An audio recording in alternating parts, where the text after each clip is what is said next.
Selamat datang pemirsa, apa kabar Anda hari ini? Bersama saya iNews Ita News kembali hadir menyapa Anda dengan berita terpercaya dan teraktual. Berita terkini akan membahas soal belanja online yang kini menggerus belanja offline dengan Permendak nomor 50/miring tahun 2020 yang saat ini sedang digodok, dan harapannya punya keadilan juga bukan hanya untuk mereka yang berjualan secara online, tapi juga mereka yang berjualan secara offline. Salah satunya kalau kita omongin soal belanja di offline adalah Tanah Abang, yang dulunya adalah primadona pusat grosir sandang. Kini Tanah Abang tergerus era serba daring, membuat banyak penjual di Tanah Abang akhirnya gulung tikar. Pemerintah gagap, pedagang meratap. Inilah selengkapnya.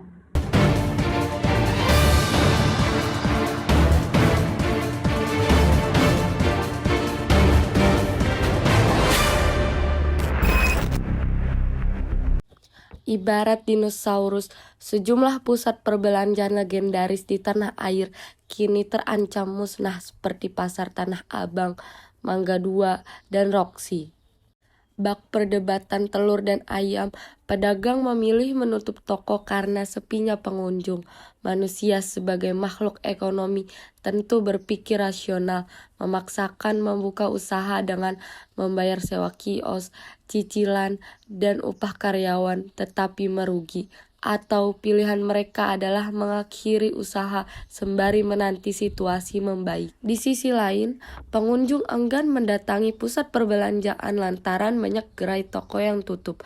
Padahal di kala situasi normal, pengunjung bisa memadati kawasan Tanah Abang dan pusat grosir lainnya untuk sekadar melihat-lihat hingga memborong beragam barang.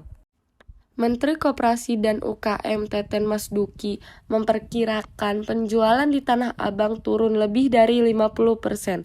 Biang masalah kekalahan pusat grosir busana terbesar di Asia Tenggara itu adalah kalah saing dengan produk asal luar negeri yang dijual lebih murah lewat platform daring. Ditambah lagi, pandemi COVID-19 mempercepat penggunaan platform digital di berbagai lini kehidupan. Hanya munculnya kehidupan di dunia digital ternyata justru mematikan usaha mikro kecil menengah atau UMKM secara perlahan tapi pasti.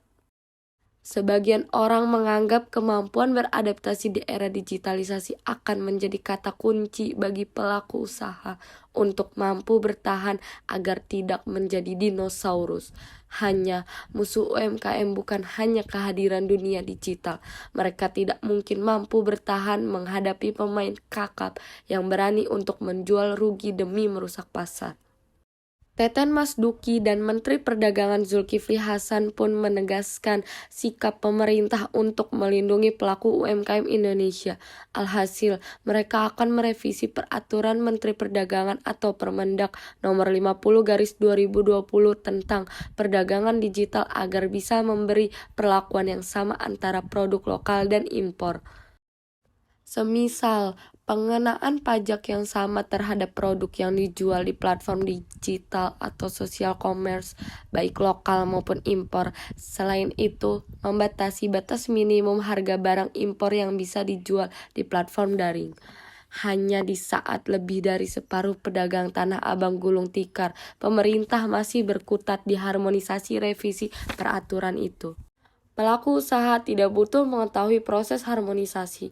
Mereka memerlukan kepastian mengenai regulasi yang mampu melindungi. Pemerintah seakan tidak sigap menghadapi perkembangan platform digital. Kelambanan menyusun aturan tidak akan menghentikan pelaku usaha kecil yang harus menghentikan usaha mereka. Di sisi lain, serbuan barang impor murah di platform digital juga akan terus berlangsung. Janji ataupun rencana pemerintah melindungi pelaku UMKM ialah berbicara mengenai masa depan.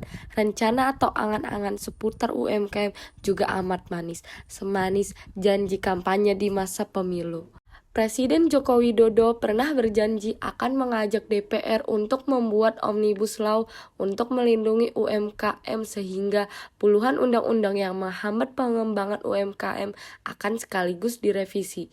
Hanya saja, perkataan yang diungkapkan pada 20 Oktober 2019 tidak kunjung terrealisasi. Selain itu, pemerintah berencana membuat produk pelaku usaha mikro masuk dalam global value chain dan menyubstitusi barang impor. Dengan kata lain, hasil produksi pelaku usaha mikro anak bangsa bisa diekspor ke negeri lain. Cita-cita yang sudah didengungkan sejak masa kepemimpinan Jokowi Yusuf Kala berhadapan dengan fakta kekinian yang berada di posisi 180 derajat. Boro-boro mau ekspor, pelaku usaha di pusat perdagangan legendaris di tanah air justru sedang menghadapi kematian. Jangankan menyubstitusi barang impor, produk anak bangsa kian terpojokkan oleh kehadiran barang dari luar negeri beserta permainan harga mereka. Informasi tadi menutup jumpa kita pada kali ini. Saya, Ita Dwi Novianti, undur diri dan sampai jumpa.